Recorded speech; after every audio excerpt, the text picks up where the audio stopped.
The hiss of the coffee machine and the rhythmic drumming of rain against the window were the only sounds in the Bluebird Diner. It was a place where stories ended, not where they began. For Isabella Rossi, a 23-year-old art student drowning in debt, it was just another Tuesday until he walked in. Alessandro Duca, a man who moved with the chilling grace of a predator, his presence sucking the very air from the room. She was just a waitress.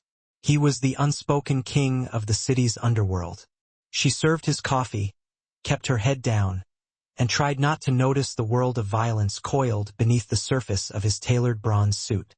But then she saw it. A tiny perfect circle of ruby red light dancing on the breast of his $1,000 suit. A laser. And in that single, heart-stopping second, the line between their two worlds didn't just blur. It shattered. The Bluebird Diner, perched precariously on the corner of Carmine and Bleecker, was a relic, a stubborn pocket of the past that refused to yield to the gentrified gloss of modern New York. Its neon sign, a sapphire bird that had once proudly announced its presence, now flickered with an asthmatic pulse, casting the rain-slicked street in stuttering strokes of blue. Inside, the air hung heavy with the scent of stale coffee, frying bacon, and the quiet desperation of 3mm. Isabella, or Bella, Rossi knew this atmosphere intimately. It was the backdrop to her life, the purgatory she inhabited between grueling art history lectures and the stark reality of her empty bank account. Tonight, like most nights, business was slow. A couple of truckers hunched over the counter, nursing mugs of black coffee, and a lone cabbie dozed in a corner booth. Bella moved between them with an economy of motion born from exhaustion, her mind a million miles away, lost in the chiaroscuro techniques of Caravaggio, which she was supposed to be studying. Then the bell above the door chimed, a dissonant note in the quiet hum of the diner. He didn't so much walk in as materialize from the shadows of the storm. Alessandro Duca. Even if you didn't know the name, you knew the type. He wore a charcoal suit that probably cost more than her entire college tuition, tailored to fit shoulders that seemed to carry the weight of the city. Rainwater glistened on his dark, immaculately styled hair. He wasn't handsome in the way of movie stars. His face was all sharp angles and severe lines, a study in controlled power. But it was his eyes that held you captive. They were the color of aged whiskey, and they missed nothing. Two other men, built like brick outhouses in their own expensive suits, followed him in. They didn't look at the menu. They scanned the room, the windows, the other patrons, their gazes lingering on every shadow. They were wolves and he was their alpha. One sat in the booth behind him, facing the door. The other took a stool at the far end of the counter, a silent, lethal perimeter. Alessandro slid into the booth by the window, the cracked red vinyl groaning in protest. He placed a sleek black phone on the table and folded his hands over it. He didn't look at Bella, but she felt his presence like a change in atmospheric pressure. "Coffee," he said, his voice a low, gravelly rumble that seemed to vibrate in her bones. "Black." Bella nodded, her throat suddenly dry. She grabbed a clean mug, her hands moving on autopilot. Her gaze kept snagging on the details. The glint of a platinum watch on his wrist, the intricate gold signet ring on his pinky finger, the faint, almost invisible scar that traced a line just above his left eyebrow. As an artist, she was an observer by nature. She saw the tension in his jaw, the way his stillness wasn't relaxed but coiled like a panther waiting to strike. She poured the coffee, the dark liquid steaming in the cool air of the diner. As she placed the mug on his table, her fingers brushed against his. A jolt like static electricity shot up her arm. His skin was cool, almost unnervingly so. His whiskey-colored eyes flicked up to meet hers for the first time. For a fraction of a second, the mask of cold authority slipped, and she saw something else in their depths. A profound weariness, a loneliness that seemed as vast and dark as the stormy night outside. Then it was gone. The mask was back in place. He gave a curt, almost imperceptible nod and turned his gaze back to the rain-streaked window. Bella retreated behind the counter, her heart hammering against her ribs. She tried to busy herself, wiping down a surface that was already clean, refilling the salt shakers, but her eyes kept drifting back to the man in the booth. He was an anomaly in her world of grease-spattered menus and lukewarm coffee. He was danger and power and secrets, all wrapped in a designer suit. Minutes ticked by, each one stretching into an eternity. The truckers paid and left, their heavy boots thudding on the linoleum. The cabbie snored softly. The only sounds were the rain, the hum of the refrigerator, and the soft clink of Alessandro's ring against his ceramic mug. Bella was sketching on a napkin, a habit she couldn't break. She was trying to capture the way the neon light fractured through the raindrops on the windowpane. Her artist's eye scanned the diner, taking in the play of light and shadow, the blue from the sign outside, the warm yellow from the kitchen pass-through, the harsh white from the overhead fluorescence, and a tiny, itinerant speck of red. She blinked, thinking it was a reflection, a trick of the light. It danced for a moment on the chrome of the napkin dispenser on Alessandro's table.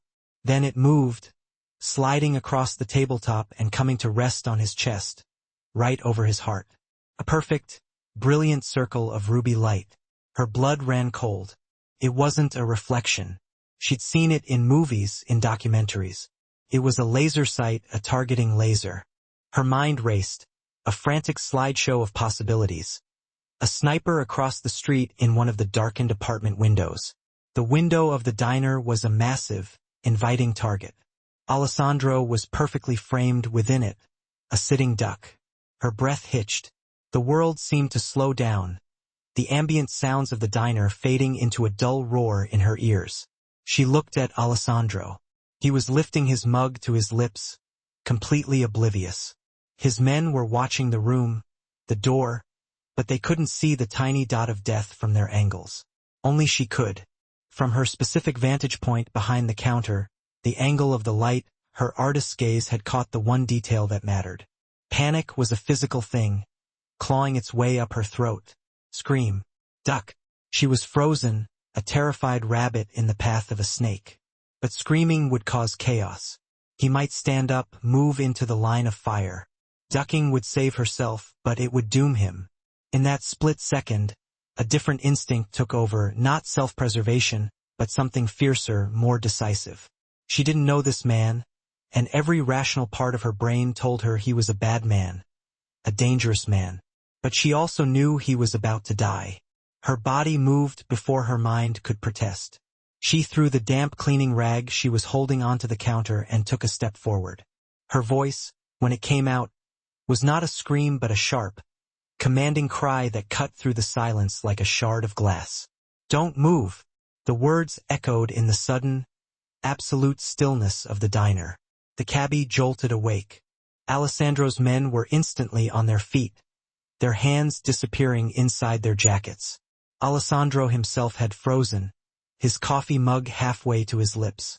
His eyes, sharp and lethal, snapped to hers. They weren't weary anymore. They were filled with a terrifying, cold intelligence. He didn't see a waitress. He saw a threat. But Bella's gaze was locked on his chest, on that crimson dot. Get down, she whispered, her voice trembling but urgent. And then, as if her words had been the trigger, the world exploded. The sound was apocalyptic. A deafening crack followed by the explosive symphony of the diner's large plate glass window disintegrating into a million glittering shards. The bullet, a high-caliber round meant to tear through flesh and bone, ripped through the back of the vinyl booth where Alessandro's head had been a mere second before, burying itself in the kitchen wall with a sickening thud. Instinct, honed by a lifetime of violence, saved Alessandro Duca. The moment he saw the pure, unadulterated terror in the waitress's eyes, terror not of him but for him, he reacted. In one fluid motion, he kicked the table, upending it, and launched himself sideways, pulling the waitress down with him in a tangle of limbs. Bella hit the grimy linoleum floor hard. The air knocked from her lungs. For a moment, all she knew was the crushing weight of Alessandro's body shielding hers, the smell of expensive cologne mixed with the metallic tang of cordite, and the sharp sting of flying glass peppering her arms. The diner was plunged into chaos. The cabbie was screaming. Alessandro's men were shouting, their movements swift and professional. One of them, a broad-shouldered man named Marco, was already at the shattered window, firing a handgun into the night, providing covering fire. The other was dragging the terrified cabbie toward the relative safety of the kitchen. "Target is on the roof of the old textile building across the street," Marco yelled, his voice tight with controlled fury. Alessandro's weight shifted off Bella. He moved with a predatory grace that defied the chaos around him. He crouched low, his own pistol now magically in his hand, his eyes scanning the darkness outside. He was no longer a customer. He was a commander on a battlefield. "Lock it down. Get a team to that roof. I want him alive," he commanded, his voice a low, lethal growl. He didn't raise his voice, yet the order carried an absolute authority that cut through the noise and panic. His gaze then fell on Bella. She was still on the floor, propped up on her elbows, trying to catch her breath. Her cheap polyester uniform was dusted with plaster and tiny specks of glass. A thin trickle of blood ran from a cut on her cheek where a shard had grazed her. Her eyes were wide with shock, but a strange, defiant fire burned within them. He crouched in front of her, his large frame blocking out the flashing blue and red lights that now began to paint the street outside as the first police sirens wailed in the distance. "You," he said, his voice softer now but no less intense. He reached out, his thumb gently brushing away the blood on her cheek. His touch was surprisingly gentle, a stark contrast to the violence that had just erupted. "How did you know?" Bella swallowed, her voice raspy. "The light. I saw a red light on your chest. A laser." His eyes narrowed, studying her face, searching for any hint of deception. He saw only the trembling aftermath of fear and the raw honesty of her gaze. She hadn't been part of a setup. She had saved his life. An unknown, unimportant waitress in a greasy spoon diner had done what his highly trained bodyguards had failed to do. She had noticed. "What's your name?" "Isabella." "Bella." "Bella?" he repeated, the name rolling off his tongue like a secret. The wail of sirens grew closer, more insistent. The window of opportunity was closing. The police would have questions, and his world was one where questions were answered with lies or silence, neither of which he could afford right now. He made a decision. It was impulsive, reckless, and went against every rule of his carefully controlled existence. But looking at the girl who had stared death in the face to warn him, he knew he couldn't leave her behind. The people who wanted him dead now had a loose end. The waitress who saw the sniper. Her life wasn't worth a dime from the moment she'd shouted her warning. "Marco," Alessandro called over his shoulder. The bodyguard appeared at his side, his gun now holstered. "Boss, the police are 2 blocks out. We need to go to the back exit." "She comes with us," Alessandro said, his gaze never leaving Bella's. It was not a question or a request. It was a decree. Bella's head snapped up. "What? No, I can't. This is my job, my life. I have to talk to the police." Alessandro's expression hardened. "The police cannot protect you. The men who just tried to kill me are not amateurs. They know you saw them. They know you warned me. To them, you are a witness. And witnesses in my world have a very short life expectancy. You will come with me, or you will be dead before sunrise. It is that simple." The brutal finality of his words hit her like a physical blow. She looked around the wrecked diner. The shattered glass, the overturned tables, the bullet hole in the wall. Her normal, mundane world had been irrevocably broken. Fear, cold and sharp, pierced through her shock. He was right. Whoever these people were, they wouldn't hesitate to silence her. Alessandro stood, pulling her to her feet with an effortless strength. "Marco, give the cabbie enough cash to forget he was ever here and tell him to keep his mouth shut. I'll deal with the diner owner later. Let's go now." He didn't release her arm. His grip was like steel, firm but not painful, guiding her through the wreckage to the kitchen. The back door opened into a filthy, rain-soaked alley. A black, obscenely expensive Maserati Quattraport was idling silently at the end of it, its engine a low purr that sounded like a waiting beast. The second bodyguard held the rear door open, Alessandro pushed her inside before sliding in beside her. The door shut with a heavy, final-sounding thud, sealing them inside a world of soft leather, polished wood, and silence. As the car pulled away from the curb, its tires hissing on the wet asphalt, Bella looked back through the tinted window. She saw the flashing lights of the police cars engulfing her little diner, swallowing the last piece of her old life. She was in a car with Alessandro Duca, the city's most feared and powerful mafia don, and she had no idea if she had just been saved or taken prisoner. The Maserati moved through the city like a phantom, its dark form slicing through the rain-swept streets with an unnerving silence. Inside, the chaos of the diner felt a world away. The cabin was a cocoon of luxury, insulating them from the sirens, the storm, and the life Bella had just been ripped from. She sat rigidly on the plush leather seat, acutely aware of the man beside her. Alessandro hadn't spoken a word since they'd gotten in the car. He was staring out the window, his profile etched against the passing city lights. His jaw was tight, his thoughts clearly a million miles away, replaying the events at the diner, analyzing the attack, planning his retaliation. Bella used the silence to study him. The initial fear was still there, a cold knot in her stomach, but her artist's curiosity was beginning to override it. She saw the way his fingers, long and elegant, tapped a restless rhythm on his thigh. She saw the flicker of raw fury that momentarily lit his whiskey-colored eyes before being banked down by years of icy control. He was a man perpetually at war, and she had just stumbled onto his battlefield.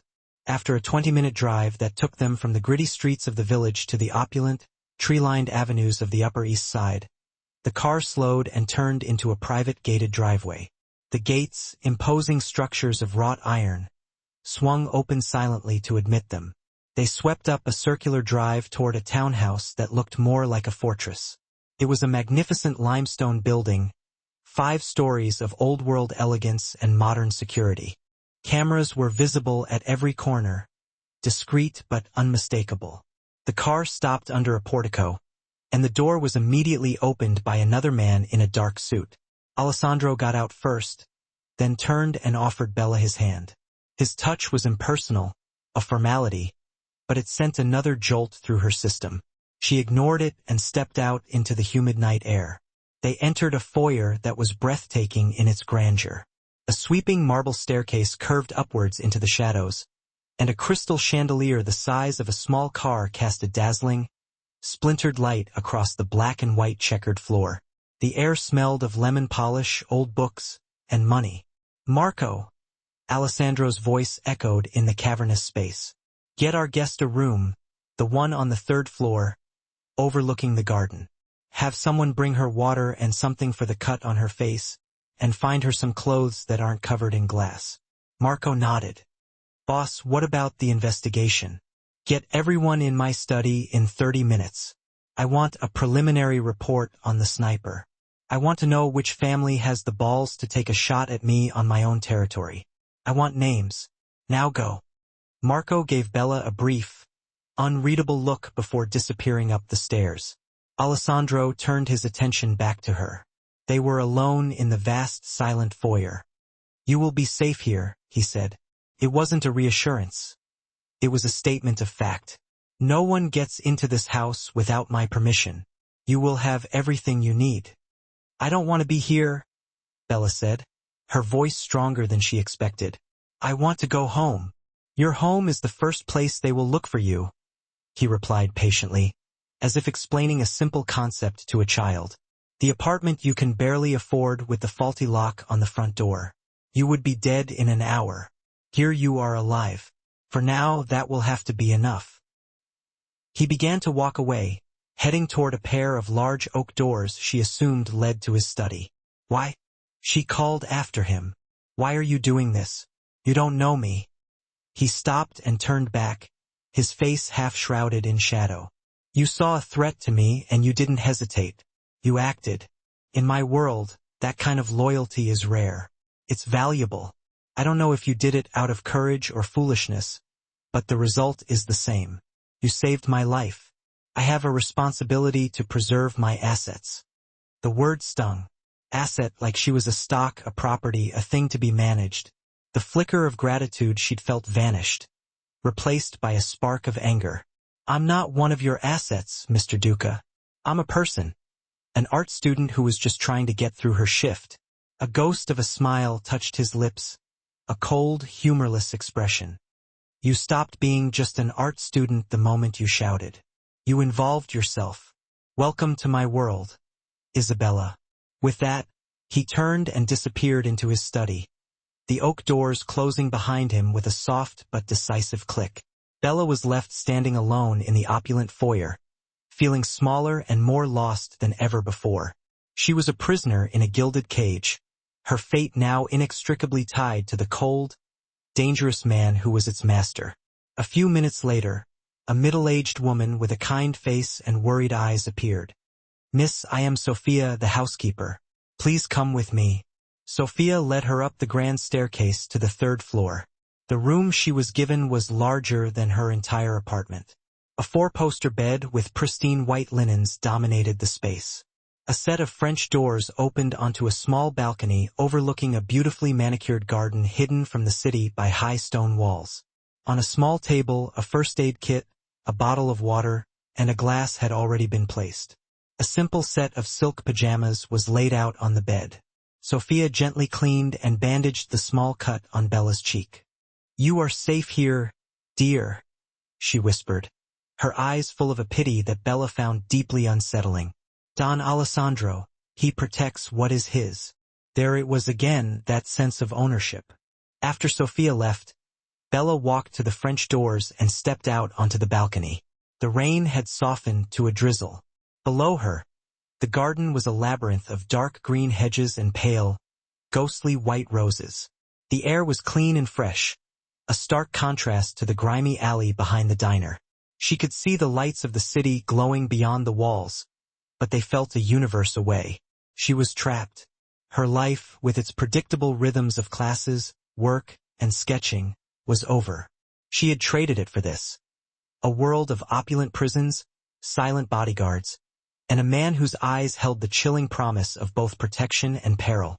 Leaning against the cold stone balustrade, Bella finally allowed herself to tremble, not from the cold, but from the terrifying, uncertain future that had just begun. The next few days passed in a blur of surreal luxury and unnerving quiet. Bella woke up in a bed softer than any she had ever known, to meals that appeared outside her door on a silver tray, delivered by the silent, ever-watchful Sophia. The silk pajamas were replaced by a wardrobe of designer clothes, simple, elegant dresses, cashmere sweaters, and soft jeans, that appeared in her closet, all magically in her size. It was a life of opulent comfort, but the bars of her cage, though invisible, were made of pure steel. She was forbidden from leaving the house. Her phone had been taken from her on the first night. For her security, as Marco had explained politely, she had no contact with the outside world. Her friends, her professors, they would all think she had simply vanished. The thought sent a fresh wave of panic through her each time it surfaced. Alessandro was a ghost. She would hear the low rumble of his voice from his study as she passed in the hallway, or catch a glimpse of him leaving in his Maserati, surrounded by his ever-present guards. He was a whirlwind of dark suits and intense, whispered conversations, but he never spoke directly to her. He was a constant, intimidating presence she could feel in the very walls of the house. Yet he remained completely separate from her. It was as if he had brought her here and then forgotten her, leaving her like a rare, beautiful painting to be stored away in a quiet room. To fight off the creeping madness of isolation, Bella turned to the one thing that had always been her sanctuary: her art. She had nothing, not even a pencil. On the 3rd day, she worked up the courage to ask. Sophia asked hesitantly, "Could I possibly get a sketchbook and some charcoal pencils?" Her kind face was etched with uncertainty. "I will have to ask the Dawn." Bella figured that was the end of it, but an hour later, Marco appeared at her door. He wasn't carrying just any sketchbook. He carried 2 large, beautifully bound leather sketchbooks, a full professional set of graphite and charcoal pencils, and a collection of fine art paper. "From the Dawn," he said. his expression as unreadable as ever. He said to let him know if you require anything else. Bella was stunned into silence. She accepted the materials, her fingers tracing the supple leather of the sketchbooks. It was an extravagant, thoughtful gesture that seemed completely at odds with the cold, ruthless man she believed him to be. She spent the next few days sketching obsessively. She drew the roses in the garden, the play of light from the chandelier in the foyer, the severe, handsome face of one of the guards who stood sentinel at the end of the hall. She drew to keep her mind occupied, to keep her fears at bay, to impose some semblance of order on her chaotic new reality. One evening, unable to sleep, she wandered downstairs. The house was silent, most of its inhabitants asleep. A sliver of light spilled from beneath the oak doors of Sandro's study. Drawn by an impulse she couldn't explain, she crept closer. The door was slightly ajar. Peeking through the crack, she saw him. He wasn't the fearsome Dawn at that moment. He sat behind a massive mahogany desk, his jacket off, his white shirt sleeves rolled up to his forearms, revealing powerful, toned muscles. His tie was loosened, and he rubbed his temples with a look of bone-deep exhaustion. The desk was littered with maps of the city, surveillance photos, and what looked like financial ledgers. He was hunting someone or something, and the hunt was clearly taking its toll. He suddenly looked up, his gaze locking directly onto the crack in the door, as if he had sensed her presence all along. Her heart leaped into her throat. She was caught. "Come in, Isabella," he said, his voice quiet but resonant. Her hand trembled as she pushed the door open and stepped inside. The study was a reflection of the man himself. Dark, masculine, and imposing. Walls were lined with books from floor to ceiling. A fire crackled in a large stone fireplace, casting dancing shadows across the room. "You couldn't sleep?" he asked, his eyes scanning her face. She shook her head, clutching her sketchbook to her chest like a shield. His gaze dropped to the book. "May I?" Hesitantly, she walked to the desk and handed it to him.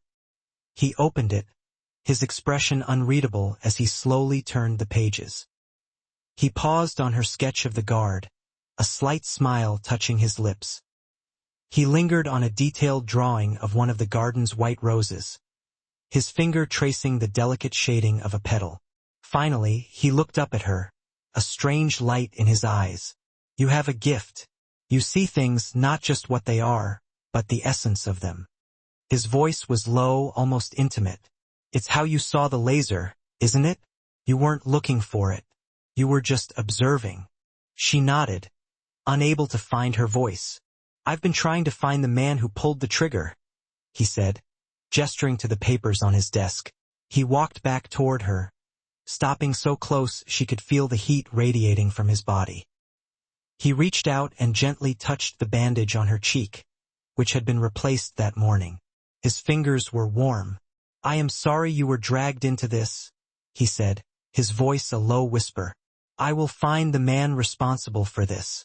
And when I do, I will send you away somewhere safe, far from me and far from this life. I will give you back the one I took from you." He was offering her an escape, a future. It was everything she should have wanted. But as she stood there, caught in the intensity of his whiskey-colored eyes, a terrifying thought struck her. She wasn't sure she wanted to go. The confession in the study changed everything. The invisible wall between them had been breached, and a fragile, unspoken connection began to form in its place. Sandro started seeking her out. He would find her in the garden and ask her to explain the difference between Rococo and Baroque art. He would sit with her in the grand library while she sketched, working silently beside her. The only sounds were the scratch of her charcoal and the rustle of his papers. He never spoke of his business, of the hunt for the traitor, but Bella could see the strain it was taking.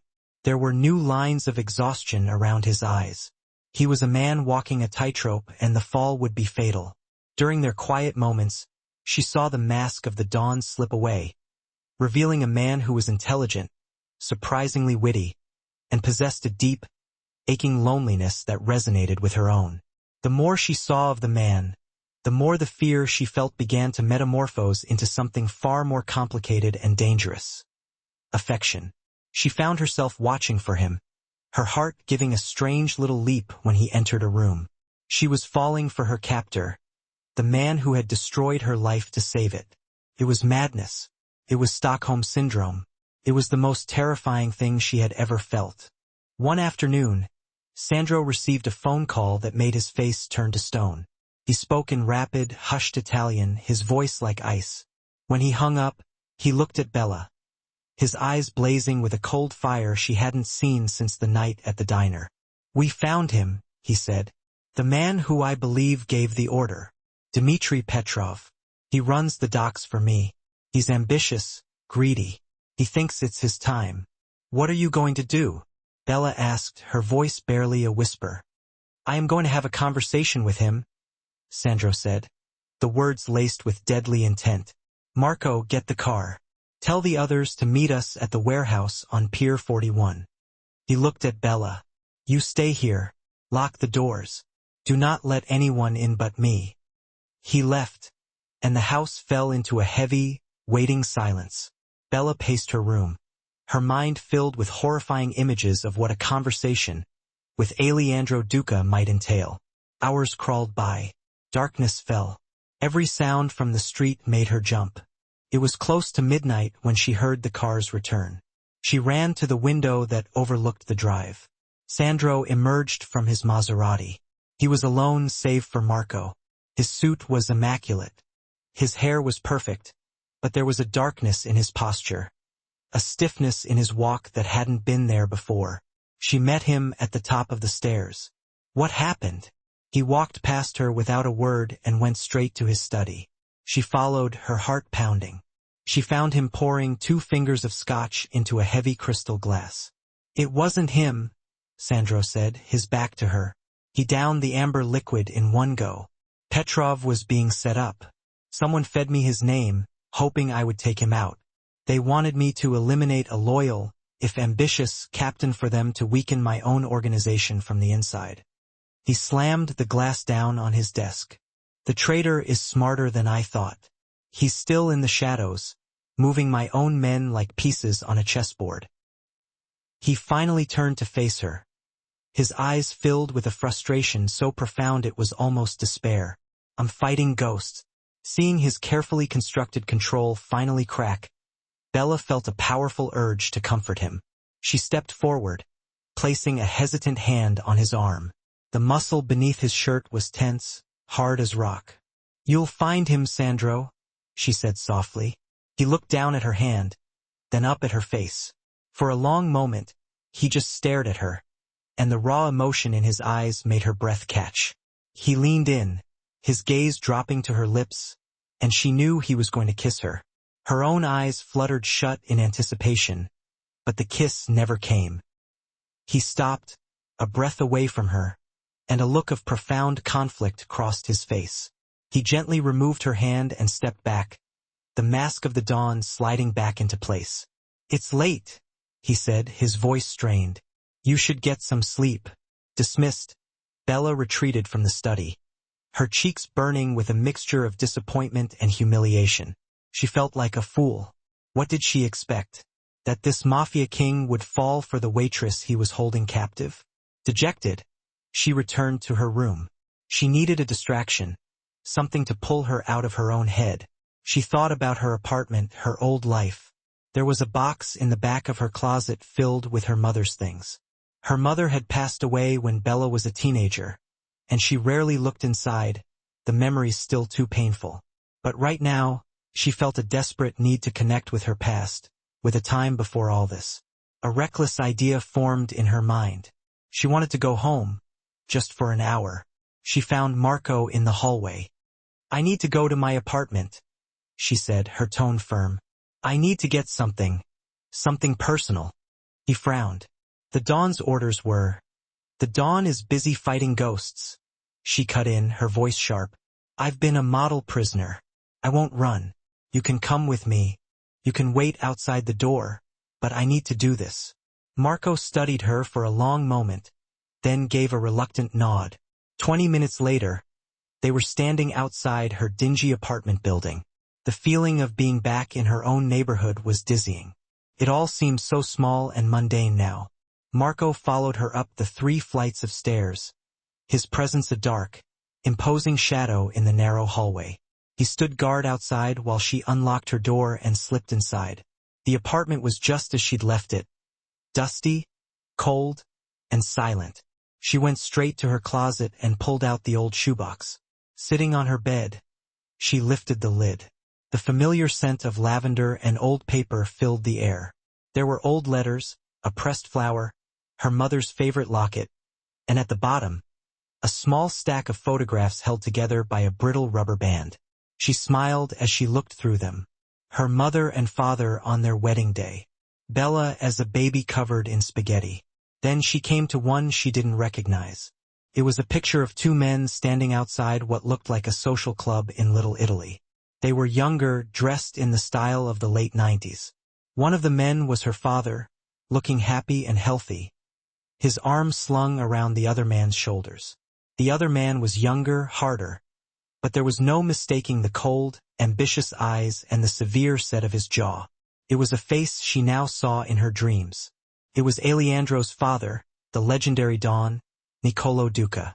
Her blood turned to ice. Why would her father, a simple accountant, have a picture with the most powerful mob boss in New York? She fumbled through the rest of the contents of the box until her fingers closed around a folded, yellowed piece of paper. It was a letter from her father addressed to her mother. It was dated just a few weeks before he disappeared from their lives forever. He'd always been a gambling addict, and her mother had told her he'd simply run off to escape his debts. With trembling hands, Bella unfolded the letter. My dearest Maria, I've made a terrible mistake. I thought I could be clever. I thought I could outsmart him. Gallo found the discrepancies in the books. He showed them to the Don. He twisted everything, made it look like I was skimming. Duca believed him. He gave me 24 hours to disappear before he puts me in the ground. He thinks I stole from him. I tried to tell him it was Gallo, that he was the one framing me, but he wouldn't listen. I have to run. I don't know where I'm going. Kiss our little Bella for me. Tell her that her papa loves her. Tell her I'm sorry. Bella read the letter again and then a 3rd time, the words blurring through her tears. Gallo Duca. Her father wasn't a deadbeat who had abandoned his family. He was an accountant for the Duca crime family. He had been framed by someone named Gallo.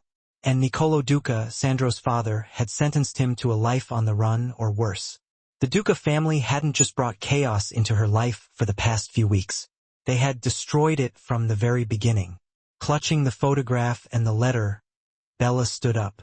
The fragile affection she had started to feel for Sandro curdled into a cold, bitter rage. He wasn't her savior. He was the heir to the man who had ruined her life. And she was living in his house under his protection. A guest of the family that had ripped her own family apart. Bella returned to the limestone fortress a different person than the one who had left.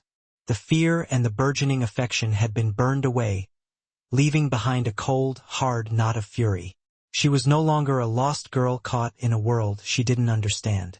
She was the daughter of a wronged man, and she was sleeping under the roof of her enemy. She walked past Marco without a word, her face a pale, emotionless mask. She went straight to the study. She didn't knock. She threw the doors open and stormed inside. Sandro was standing by the window, a phone to his ear. He was speaking in low, urgent Italian. He looked up, his eyes widening in surprise at her sudden, aggressive entrance. He held up a hand, signaling for her to wait, but she was past waiting. She marched to his desk and slammed the photograph down on the polished mahogany surface. Then she placed the yellowed letter beside it. Sandro's conversation faltered. He muttered a curt ciao into the phone and hung up, his full attention now on her. "What is this?" he asked, his voice weary.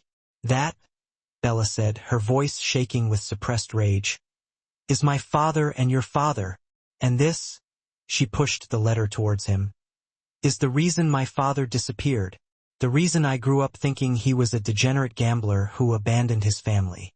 Your father destroyed my life, Alejandro." Sandro stared at her. his face a mixture of confusion and shock. He picked up the photograph, his eyes narrowing as he studied the two men. He recognized his father instantly. Then he picked up the letter. As he read, the color drained from his face. He sank into his leather chair, his gaze fixed on the paper, his knuckles white. He read it once, then again.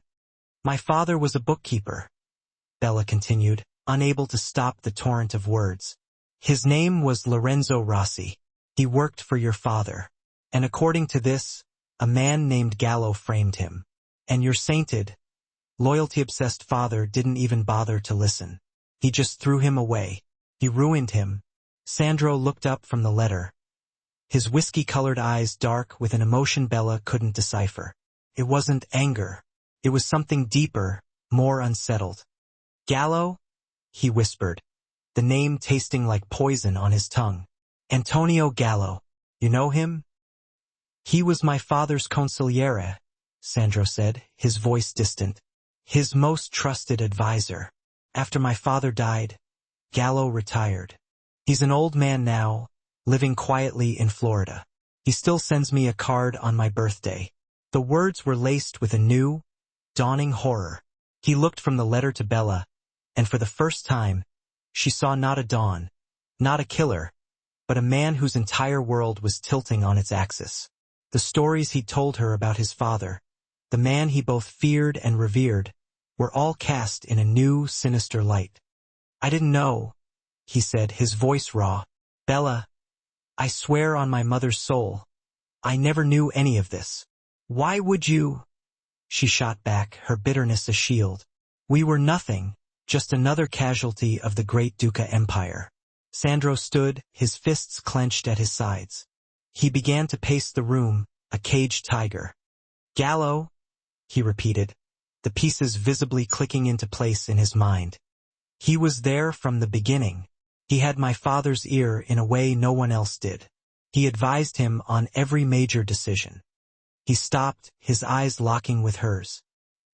"He was the one who first suggested that Dmitri Petrov was the traitor."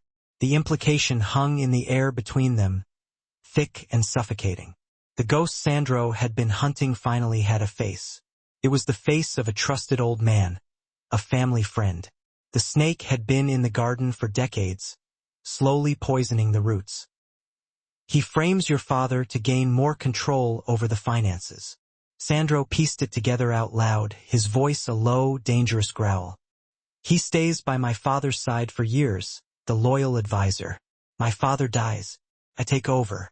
I start moving the family towards more legitimate enterprises, away from the old ways.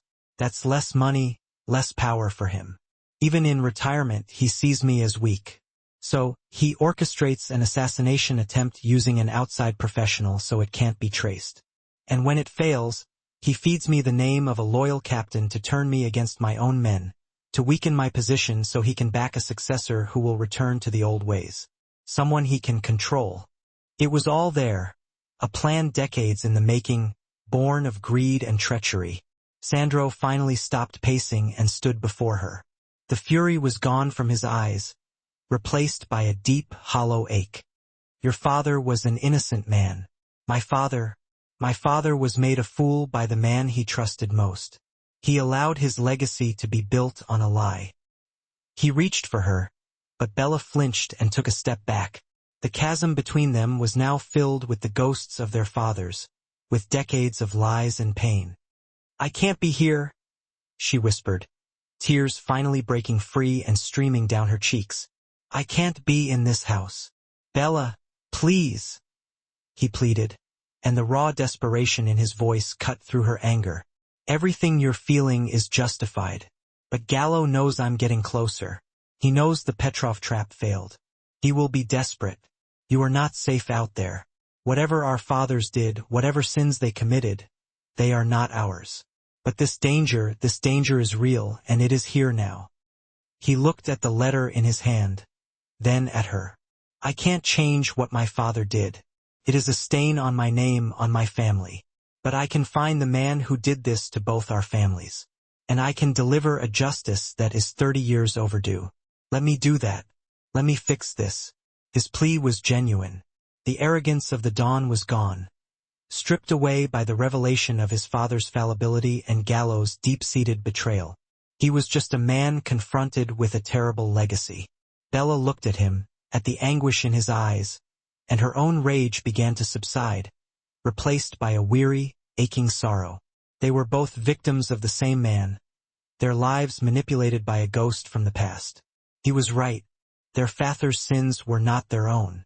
But the consequences were, and they were standing right in the middle of them. "What do you need me to do?" she asked, her voice barely audible. Sandro's shoulders sagged with relief. "For now, you need to stay here where I can protect you. I'm going to pay Antonio Gallo a visit, and I am going to end this." Sandro moved with terrifying speed. "I'm leaving for Florida," he announced, his voice cold as ice. "Marco will stay here. Do not leave this room." Before he departed, he kissed her. A desperate, possessive promise whispered into the tense air. "Aspettami," he murmured. "Wait for me." But the serpent was not in Florida. He was already in the garden. Hours later, a commotion erupted downstairs. The library doors burst open to reveal a frail, white-haired man flanked by thugs. Antonio Gallo. He had men inside the house. With the housekeeper, Sophia, held at gunpoint, Marco was forced to surrender. Gallo smirked at Bella. "Alejandro has his father's weakness for beautiful things, and that will get him killed." He had outmaneuvered Sandro, taking Bella to a derelict warehouse on Pier 41. She was the bait. Tied to a chair, Bella watched as Sandro entered the vast, decaying space alone. "Let her go, Antonio," Sandro's voice echoed through the warehouse, was calm and lethal. Gallo simply smiled, revealing a bomb's detonator. "Drop your weapon or she dies, and then we all die." Sandro complied, placing his gun on the floor. "You've lost, old man," he said, taking a step forward. "I hold all the cards," Gallo gloated, a nasty edge to his voice. "You forgot the most important lesson my father taught me?" Sandro replied, his eyes locking with Bella's. "Never walk into a fight you haven't already rigged." On cue, a sniper shot cracked from the rafters. One of Gallo's men fell, crumpling to the ground. As the other fired wildly into the shadows, desperate and panicked, Sandro lunged forward, snapping Gallo's wrist with a sharp, brutal twist and seizing the detonator. A second shot, precise and deadly, silenced the last thug. Marco, bruised but very much alive, emerged cautiously from the darkness above, lowering his rifle. Sandro quickly cut Bella free from her restraints, pulling her into a fierce embrace, a surge of relief washing over him. He then turned to face the defeated traitor, his face now a mask of cold, hard justice. His father's sin, he thought grimly, was mercy. It was a mistake he would not repeat. In the aftermath of the chaos and violence, the city itself remained unchanged, oblivious to the drama that had unfolded. But their world, the world of Sandro and Bella, had irrevocably altered. Alejandro Duca kept his promise. His search for Lorenzo Rosi was relentless, a driving force in his life, and 6 months later, Rosi was finally found living a quiet, lonely life in San Diego, California. The reunion between father and daughter, after years of agonizing separation, was a lifetime of pain and love condensed into a single, tearful embrace, a moment of profound connection. Alejandro, true to his word, restored the Rossi family's name and fortune, a quiet act of atonement, a way to at least partially make amends for the sins of his father. But for Alejandro and Isabella, the path forward was far from simple or straightforward. They were, after all, two people who came from vastly different worlds that seemed almost impossible to reconcile, bound together by a single terrifying moment in a greasy spoon diner. He was, in essence, a king, though his crown was forged in violence and shadow, in the dark underbelly of society. She was an artist, a soul who possessed the rare ability to see the light even in the darkest of places, to find beauty where others saw only ugliness. Theirs was a love story written in blood and loyalty, a fragile truce in a world that offered very little peace, a world that thrived on conflict. He could give her anything her heart desired, anything at all except one thing: a normal life, free from danger and intrigue. And she, in turn, gave him the one thing he had thought he had lost forever, the one thing he desperately craved. A reason to be more than just a dawn, a glimmer of hope in his otherwise bleak existence. Their future was an unpainted canvas, a blank slate, its ultimate outcome uncertain, completely unknown. But for the first time in a long time, it was a future they would face together, side by side, ready to confront whatever challenges lay ahead. What did you think of Isabella and Alejandro's story? Could you ever find yourself falling for a man who lives such a dangerous, unpredictable life? Let me know your thoughts in the comments down below. If you were captivated and enthralled by this tale of danger, betrayal, and forbidden love, be sure to hit that like button. Share this video with a friend who you know loves a good story. And, most importantly, subscribe to the channel and turn on those notifications.